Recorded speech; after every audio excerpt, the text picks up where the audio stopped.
আদর্শ হিন্দু হোটেল। বিভূতিভূষণ বন্দ্যোপাধ্যায়ের বিখ্যাত উপন্যাস গড়ে উঠেছিল যেই সত্য কাহিনীটির ওপর নির্ভর করে। আজ আমাদের ভিডিওর উদ্দেশ্য সেই প্রাচীন রানাঘাটের আদর্শ হিন্দু হোটেল। শুধু তাই কেন, রানাঘাট শুধুমাত্র একটি শহর নয়, এটি ছিল সংস্কৃতির একটি পীঠস্থান। আমরা সেই প্রাচীন রানাঘাটের কয়েকটি ইতিহাসের সাক্ষী আপনাদের সামনে তুলে ধরছি।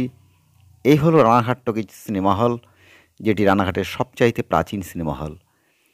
এই সিনেমা হলটিতে সিনেমা দেখতে আসতেন বিভিন্ন প্রান্ত থেকে মানুষজন, যেমন শান্তিপুর, কৃষ্ণনগর, এমনকি লালগোলার দিক থেকেও লোক আসতেন। একসময় ভিড় জমে থাকতো এখানে। আজ সিনেমা তেমন কেউ দেখতে আসেন না, সিনেমা হলগুলো ধুঁকছে, কিন্তু এই সিনেমা হলটি ছিল একটি বিখ্যাত সিনেমা হল। আমরা আজ রানাঘাটের এমন কয়েকটি তথ্য আপনাদের সামনে তুলে ধরব, যেগুলি রানাঘাটের প্রাচীন স্মৃতিকে বহন করে চলেছে আজও। তারই মধ্যে একটি হলো এই আদর্শ হিন্দু হোটেল। আপনারা জানেন যে বিভূতিভূষণ বন্দ্যোপাধ্যায় লিখেছিলেন তার যে বিখ্যাত উপন্যাস আদর্শ হিন্দু হোটেল, সেটি কিন্তু কোনো শুধুমাত্র একটি উপন্যাস বা গল্পকথা নয়। আসলে হয়েছে কি, বিভূতিভূষণ বন্দ্যোপাধ্যায় একসময় এই আদর্শ হিন্দু হোটেলটি যেখানে দেখছেন, এই যে সাইনবোর্ডটি, ঠিক এখানেই ছিল গিরিজানাথ মুখোপাধ্যায়দের বসত ভিটা। গিরিজানাথ মুখোপাধ্যায় হলেন তখনকার সময় একজন বিখ্যাত কবি। এই গিরিজানাথ মুখোপাধ্যায়ের বাবার নাম ছিল বৈদ্যনাথ মুখোপাধ্যায়। তিনি ছিলেন একজন কবিরাজ, বা বলতে পারেন সেই সময়কারের ডাক্তার। নবীনচন্দ্র সেন একসময় যখন ডেপুটি ম্যাজিস্ট্রেট ছিলেন এই রানাঘাটের বা রানাঘাট মহকুমার, তখন কিন্তু তার সন্তানকে, অর্থাৎ নবীনচন্দ্র সেনের ছেলে অসুস্থ হয়েছিলেন, তখন কিন্তু ওই গিরিজানাথ মুখোপাধ্যায়ের পিতা বৈদ্যনাথ মুখোপাধ্যায় তাকে সুস্থ করেছিলেন। আমরা এখন আপনাদেরকে আদর্শ হিন্দু হোটেলের ভেতরের দৃশ্যটি দেখাচ্ছি। এই হোটেলটি অনেক রকমভাবে পরিবর্তন হয়েছে, কিন্তু এই সেই আদর্শ হিন্দু হোটেল। এরই কাছে কোথাও ছিল সেই প্রাচীন আদর্শ হিন্দু হোটেল, যেটি আপনারা উপন্যাসটি যারা পড়েছেন সেই পদ্মঝির কথা, সেই কর্তা, সেই হোটেলের মালিক এবং সেই হাজারি ঠাকুরের কথা, যিনি ছিলেন আদর্শ হিন্দু হোটেলের প্রকৃত স্বপ্নদাতা। বিভূতিভূষণ বন্দ্যোপাধ্যায় এখানে এসে একসময় বিশ্রাম নিতেন তার বনগাটেন ধরবার জন্য, কারণ গিরিজানাথ মুখোপাধ্যায়ের সঙ্গে ছিল তার বন্ধুত্ব সম্পর্ক। এখানে ছিল একটি প্রেস, যার নাম ছিল উমা প্রেস। এই প্রেসে ছাপা হতো সেই সমস্ত লেখকদের লেখা।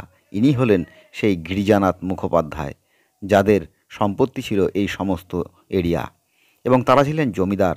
এবং এই গিরিজানাথ মুখোপাধ্যায় ছিলেন একজন কবি, লেখক। তার পিতা ছিলেন একজন নামকরা সে সময়কারের ধাত্রীবিদ্যার ডাক্তার। আমরা এই হোটেলটিতে এসে উপলব্ধি করতে পারছি সেই সময়কারের সমস্ত স্মৃতিচিহ্ন।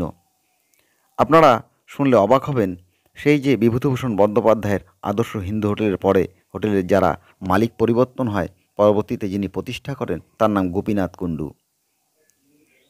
এই হলেন কৃষ্ণপান্তিকে নিয়ে লেখা একটি গ্রন্থ, যেটি রচনা করেছিলেন কালীময় ঘটক। এই কালীময় ঘটক ছিলেন রানাঘাটের একজন বিখ্যাত লেখক বা বিখ্যাত ব্যক্তি, এবং তার সন্তান তিনিও কিন্তু এখানে এসে বসবাস করতেন, এবং তারাও কিন্তু এখানে সঙ্গে জড়িত ছিলেন। আমরা একের পর এক রানাঘাটের এভাবেই সমস্ত দুষ্প্রাপ্য স্মৃতিচিহ্ন আপনাদের সামনে তুলে ধরব, এবং তার সত্য কাহিনীটি আমরা বলবার চেষ্টা করব। আমরা কৃষ্ণপান্তি, অর্থাৎ যে কৃষ্ণ পাল চৌধুরী, তাদের জমিদারির যে সমস্ত স্টেট ছিল, আজও যে সমস্ত স্মৃতিচিহ্ন দেখা যায়, আমরা সমস্তটা একের পর এক তুলে ধরব। আপনাদের কাছে অনুরোধ রইল, আপনারা আমাদের ভিডিওটি, আমাদের এই এপিসোডগুলি লক্ষ্য রাখুন। একটি ভিডিওতে সমস্ত তথ্য দেখানো সম্ভব নয়, তাই আমরা একের পর এক নিয়ে আসব।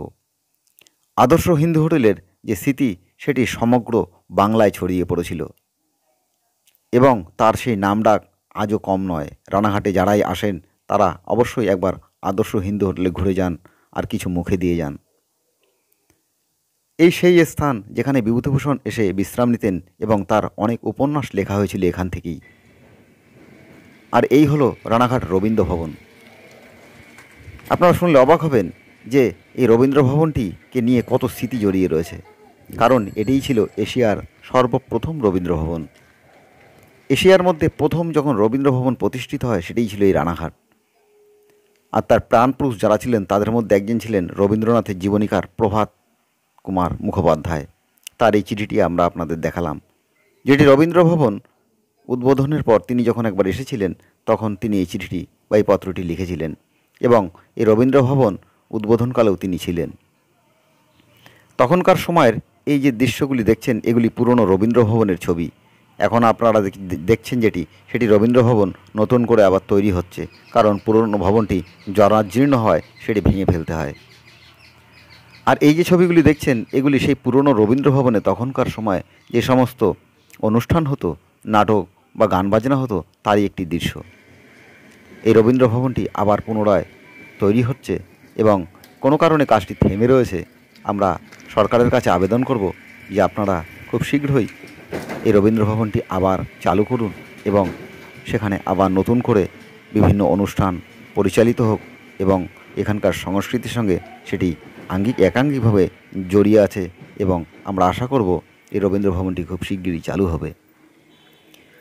এটি এশিয়ার প্রথম রবীন্দ্র ভবন, আগেই বললাম, এবং এরই পাশে কবি জয় গোস্বামীর বাড়ি। আমরা আপনাদের কাছে রানাঘাটের এই ঐতিহ্যময় শহরটির প্রাচীন ইতিহাসের এবং যে সমস্ত গুণী মানুষজন আছেন তার সমস্ত তথ্য এবং সেই সমস্ত স্মৃতিচিহ্ন তুলে ধরব। আপনারা আমাদের এই এপিসোডটি যদি ভালো লাগে অবশ্যই একটি সাবস্ক্রাইব করে দিন, লাইক করুন, কমেন্ট করুন, আর অন্যকে দেখার জন্য একটি শেয়ার করে দিন।